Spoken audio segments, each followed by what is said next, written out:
Ngayon, tatanong ko sa inyo kung yung... First impression vlog. Huwag mo na manood. Ganto, tatanong ko sa inyo. Tamang, huwag mo na yan. Tatanong ko sa'yo, kamusta yung maging cohort 1? Carpio, bilis! Ayoko na. Ano, ayoko na? Bakit? Grabe talaga. Paanong grabe? Ang dami nila inaasahan sa amin. Ayun, okay na?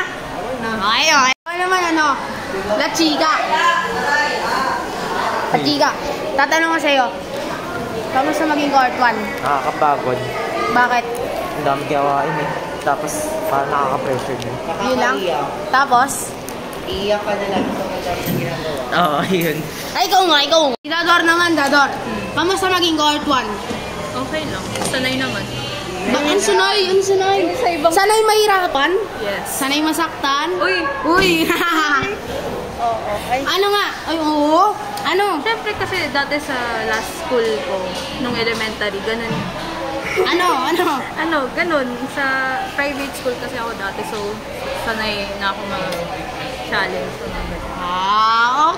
Okay. Sanay ka na rin masaktan. Opo. Victoria, kamusta? Ay, hindi, Tate na lang kasi. Ba't ayaw mo sa tawagang Tate? Tate, kamusta maging cohort 1? Okay lang. Ano okay lang? Okay lang. Give definition. Bakit okay lang? Kasi kapag cohort 1 ka, may good advantage. Tapos may disadvantage. Anong disadvantage? Kakapagod. Tapos? Yun lang, kakapagod. La Chica, payag ka nun? Nakakapagod lang. Okay, Fernandez. Para sa'yo. Kulit na. Para sa'yo, Fernandez. Gaano kaganda maging cohort 1? Ano? Ay, hindi. Gaano kahirap, di ba? Hindi. Para sa'yo, maging cohort 1. Anong damdamin mo? Wala, masaya kasi ginagala ka ng ibang mga cohort, di ba? Hindi. Ano Kung nahihirapan ka, napapagod ka, o hindi, ganun. Mahirap naman lahat eh. Mahirap kasi sobrang dami ng ginagawa. Tama. Iba siya sa Magpakita ka kasi. Kunyari cohort 2 ka. Iba yung ginagawa ng cohort 2 sa cohort 1. Mas madami kami. Times 2 yung ginagawa. Mas challenging. Oo. Tapos kailangan pasado lahat ng summative mo. Kasi Tama. pag hindi, opportunity class bagsak. Hindi, lahat naman eh. Nag-opportunity class. Lahat ng cohort, pero nakaka-pressure kasi sa atin. Pero sa atin kasi nakakahiya. Kasi syempre cohort 1 ka tapos naka-opportunity. Okay lang yun. Bawi talaga. Noime. Ano? Noime kasi. Precious. Anong pakiramdam maging cohort 1? Okay, masaya, pero nakaka-pressure sobra. Bakit? Lalo mga teachers, ang bilis magpa-deadline, tapos yung words nila parang tawag dito, nakaka-pressure. Yun lang. Oo. Wala na iba. Ikaw naman, Liga Badola. Change. Ito, first time sumali sa vlog. Ay, no! Nakakaiyak. Hoy, wait lang, wala pa akong tanong. Para sa'yo, kamusta maging cohort 1? Siyempre nakakaiyak. Ang dami-dami pinapagawa eh.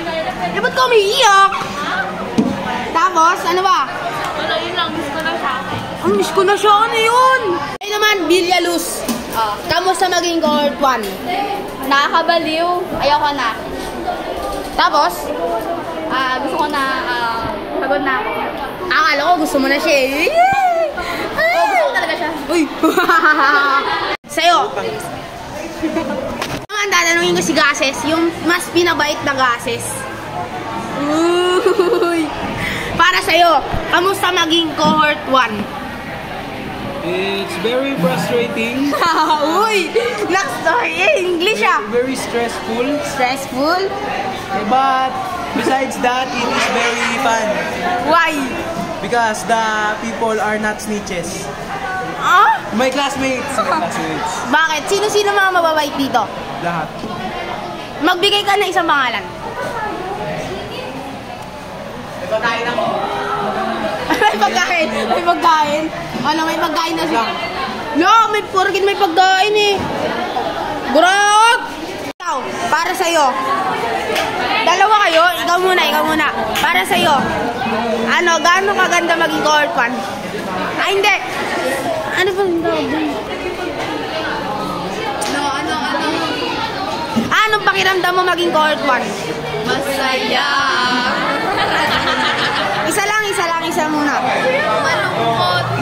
Bakit? Masaya. Sir Nastro!